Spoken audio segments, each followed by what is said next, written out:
कळलं लय जणांना गेली सापडते.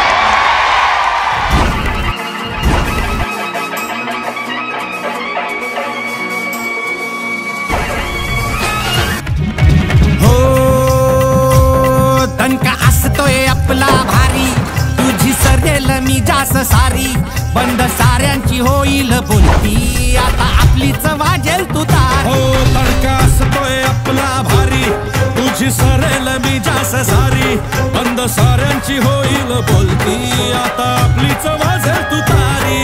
हे आपल्याच चालीनं आपल्याच ढालीनं आपल्याशी लढायचं ना. महाराष्ट्राचा बुलंद आवाज शरद पवार.